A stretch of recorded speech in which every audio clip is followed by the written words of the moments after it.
From the New York Times, I'm Michael Barbaro. This is The Daily.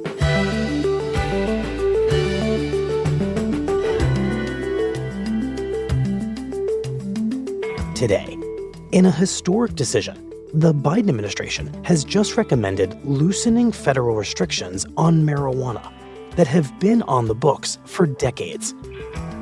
My colleague, Zolan Kanno-Youngs, walks us through why Biden is doing this now and how big an impact the proposed changes could actually have.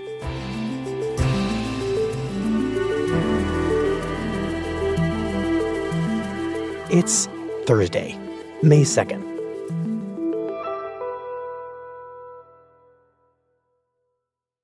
Zolan, in the U.S., the federal government has a legal approach to marijuana, and the states have a legal approach to marijuana. And it's been the states that have led the way on reform, on legalizing both medical and increasingly recreational use of marijuana. And we've covered all that very closely on the show. But the federal government has basically stood still, right?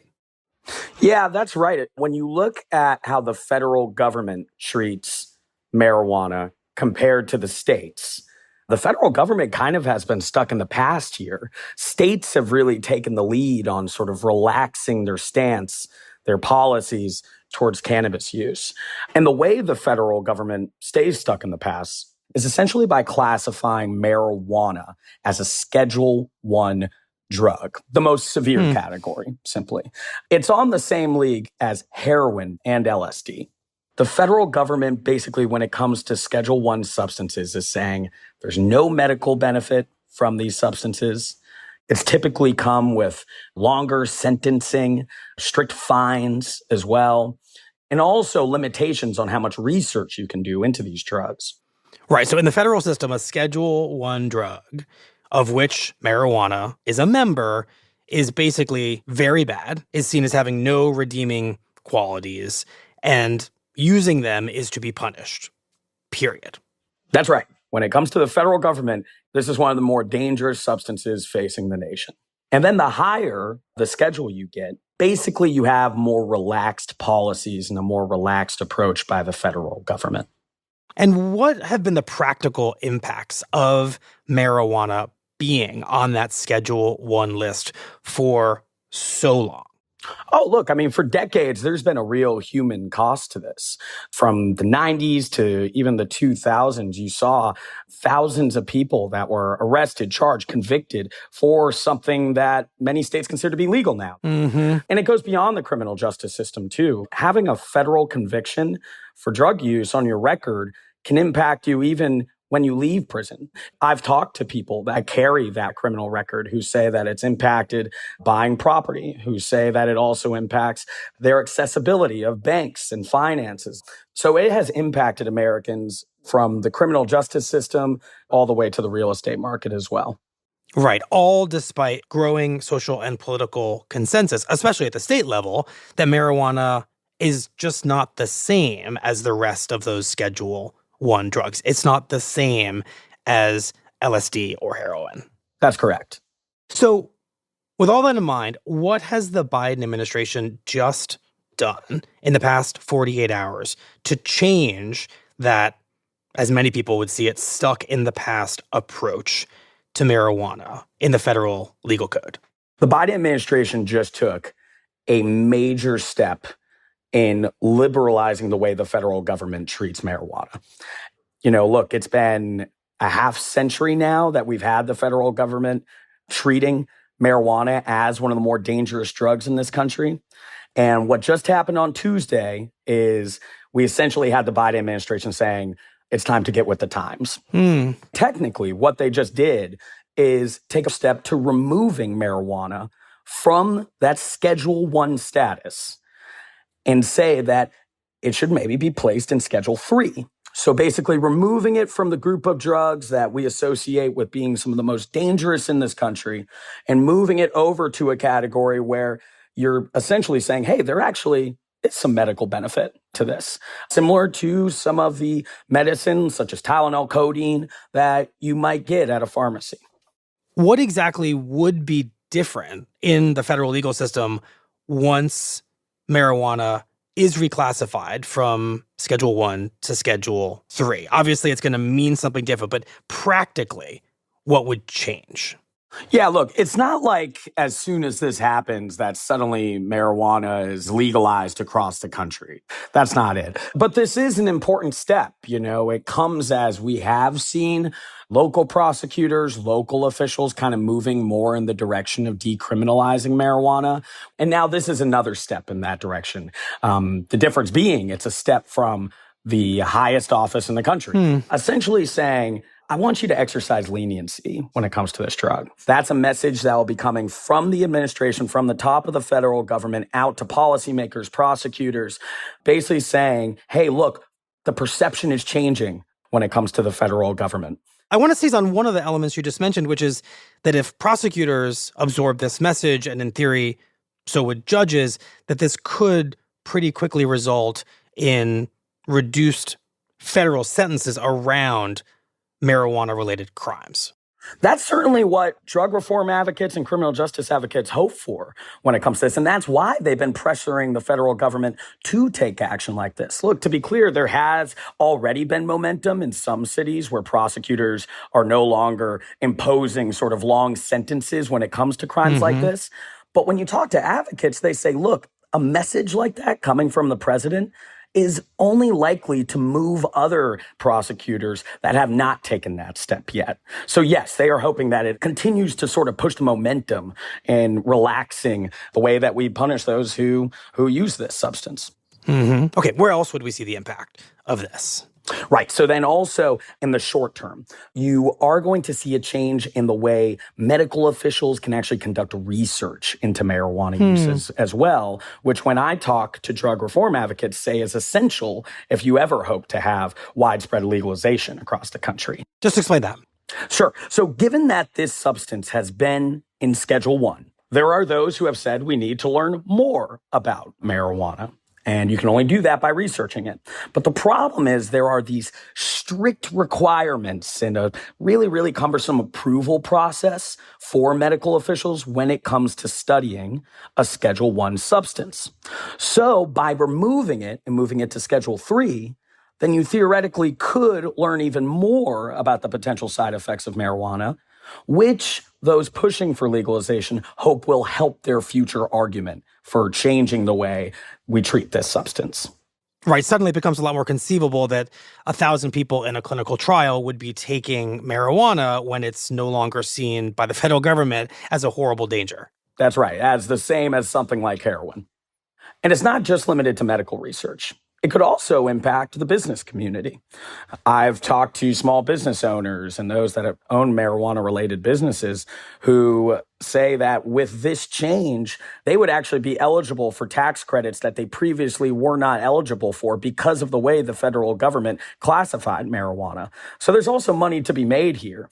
I thought it was interesting on Tuesday when we reported this news, most of actually the reactions in my inbox, Michael, were from business heads that were so excited about this, as well as I saw that our colleagues reported that stocks for marijuana-related companies were soaring after this announcement too. Right. So you're saying the overall impact of this reclassification change, should it happen, and it sounds like it's going to happen, but it's going to take some time, is not that this is going to change federal law around marijuana, but it will change the aura around marijuana within the federal system and the pressure to punish those who violate current federal laws around marijuana. Do I have that right?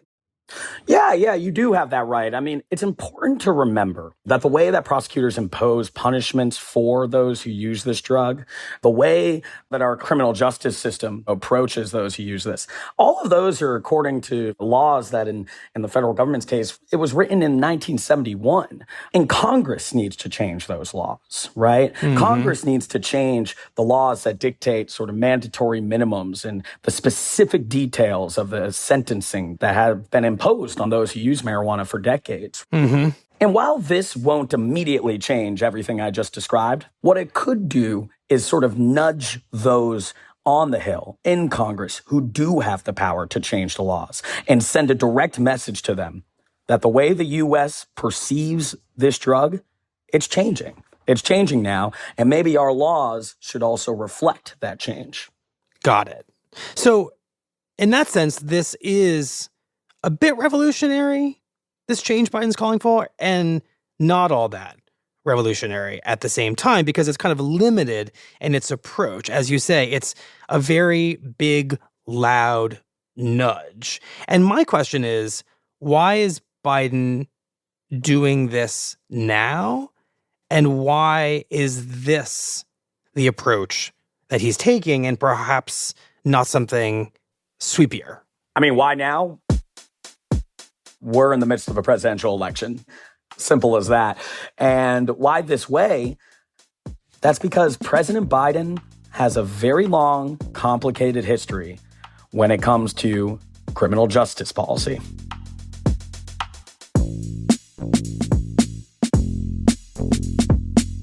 We'll be right back.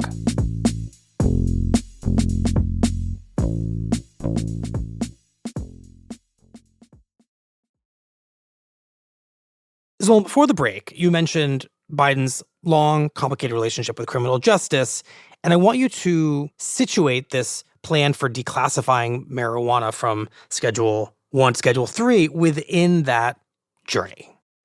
Yeah, so this dates back to Joe Biden's early days as a senator. Mr. President, let's go back to the 90s. We'll decide whether or not we will respond to the cries and needs of the American people who literally are living in fear of the rampant crime and drug abuse, Even then Senator Biden is really, supporting and pushing through tough on crime policies. There are over 3 million heroin or cocaine addicts in the United States today, and more heroin and cocaine enters this country today than ever before.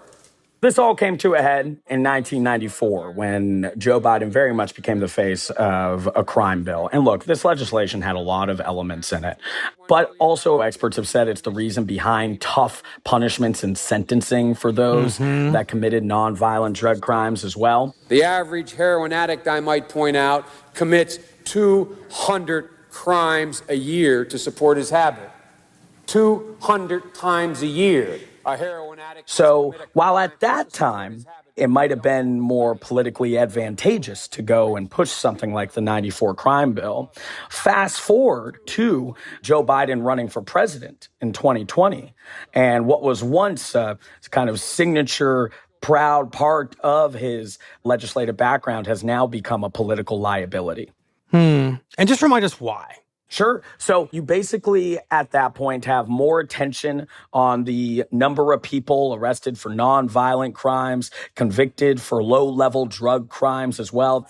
And also at this point, in the 2020 election, Michael, you do have a lot of momentum behind reforming police departments, behind prison reform. You have a powerful progressive flank of the Democratic Party that is pushing for systemic change in the way our criminal justice system works. Right. And often when they ask for an example of how it's not supposed to work and what actually fueled these types of incarceration levels, well, it's the legislation in Joe Biden's background that comes up. Right, which created a major political headache for him in that 2020 presidential race. Exactly. Well, I have an announcement to make. To the point where he even expresses regret. I haven't always been right. I know we haven't always gotten things right. But I've always tried.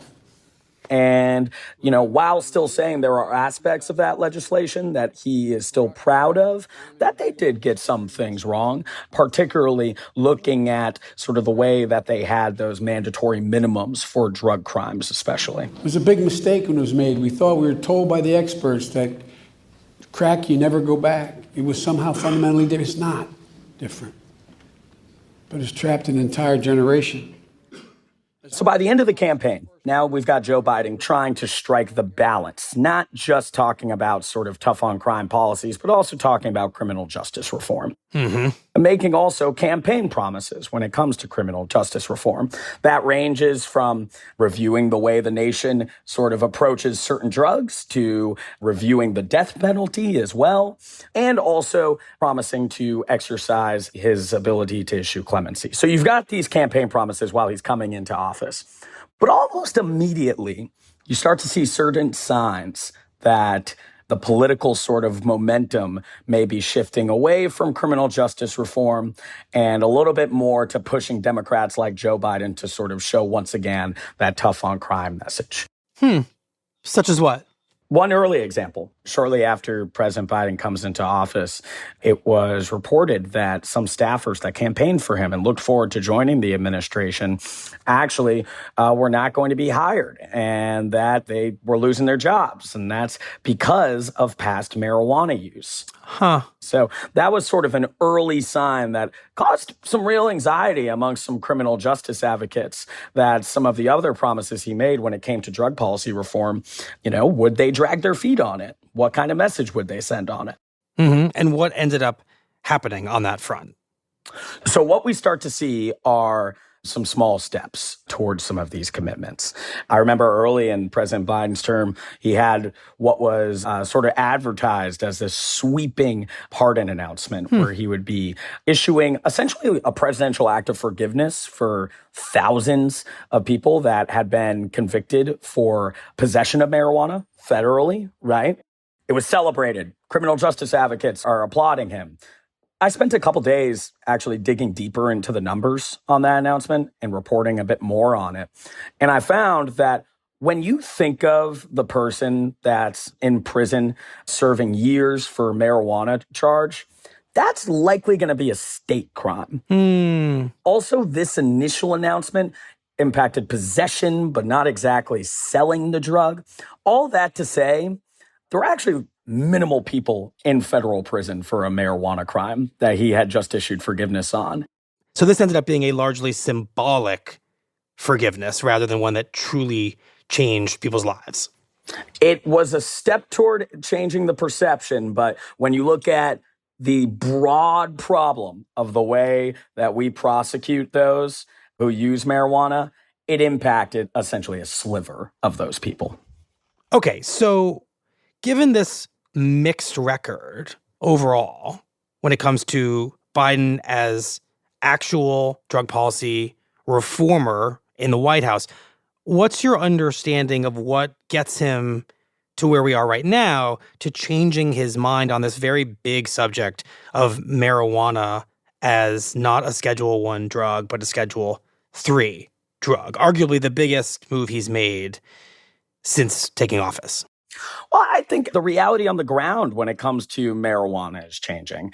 We've had more reports that do support that there's a medical benefit to marijuana use. Also, public sentiment around this drug has changed. I saw polling that showed that in 2013, around roughly 50% of Americans supported relaxing laws against marijuana.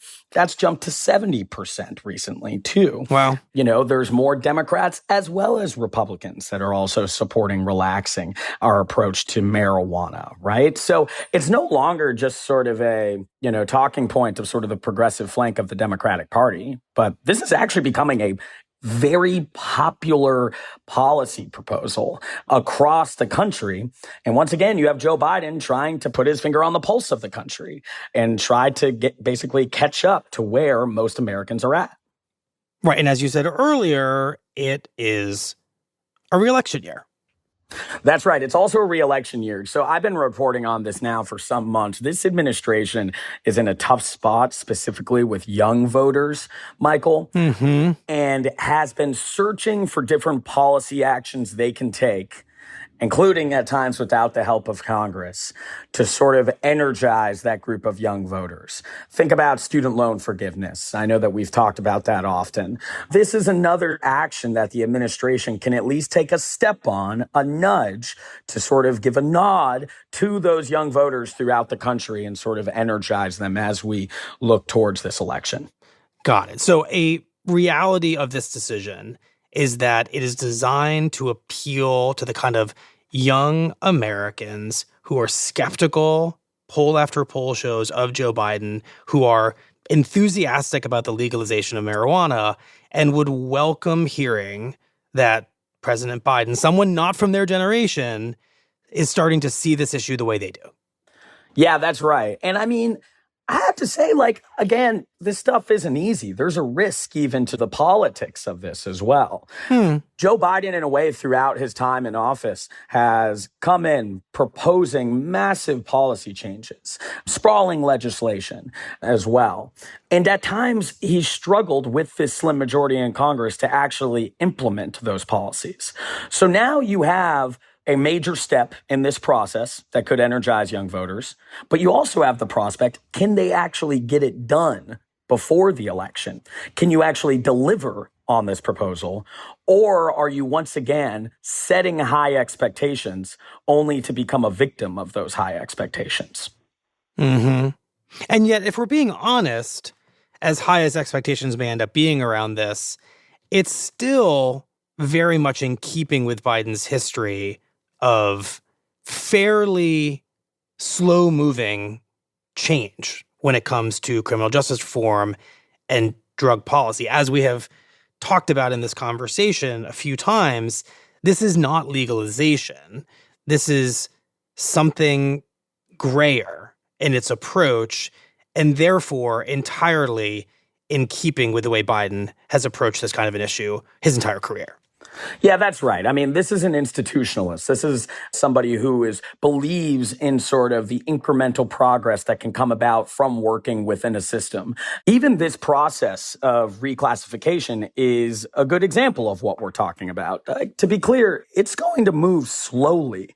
This is going to involve different federal agencies seeking approval for one another to research marijuana. They're each going to do their own reviews. The Justice Department will have hearings where people will present findings on marijuana. There will be a public comment period as well on this. And as frustrating of a pace as that might be to those who are looking for big changes when it comes to drug policy in America, this is exactly the pace that Joe Biden likes. I mean, this is the pace of an institutionalist seeking to take incremental steps while working within a system with the hopes of coming to a decision that could change the lives of Americans across the country. So this pace and this process, very Joe Biden. Right.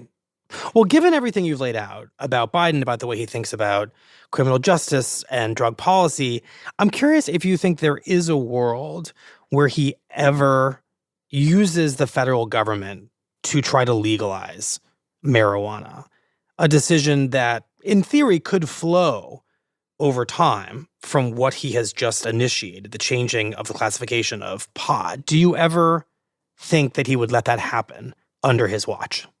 It's just so hard for me to imagine, President Biden going up to the lectern and centering a speech around legalizing marijuana. This is somebody who has been sort of personally reluctant when it comes to these reforms around marijuana.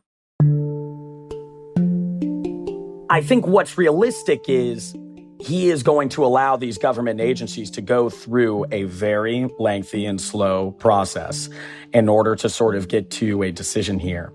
But just given the Joe Biden we know, somebody who is still more likely to tout his law and order bona fides and support for the police over any sort of massive progressive change when it comes to the criminal justice system, it's hard to believe that you are going to see him becoming the face of a decision to legalize marijuana.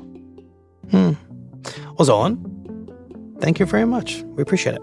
Thank you, Michael.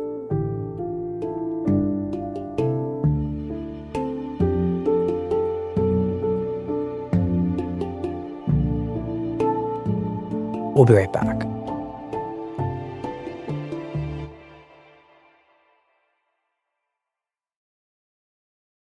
Here's what else you need to know today. Arizona's Republican-controlled Senate has voted to repeal a ban on nearly all abortions that was set to take effect later this summer. The ban was based on a Civil War-era law that the state's Supreme Court found could be enforced now that Roe v. Wade has been overturned. The repeal, already adopted by the Arizona House, was passed with the support of every Democratic state senator and 2 Republicans who broke ranks with their party.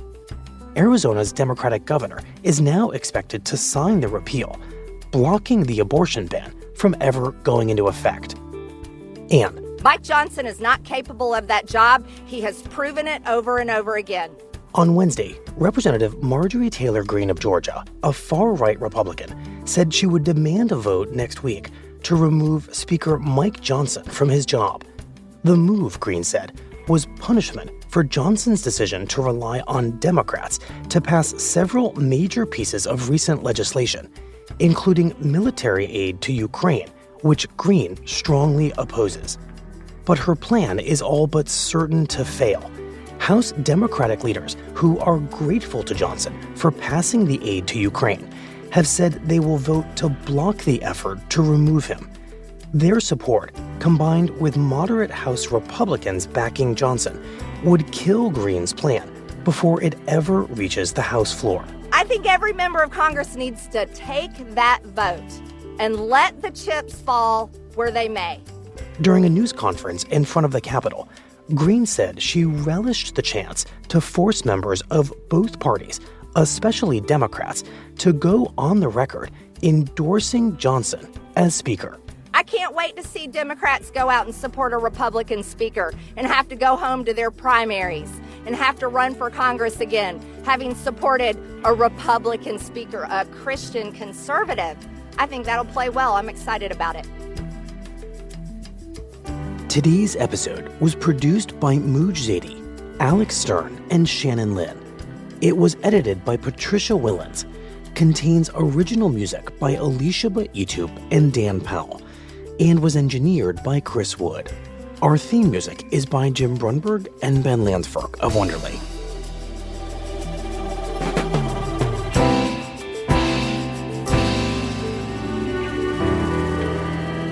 That's it for the Daily. I'm Michael Barbaro. See you tomorrow.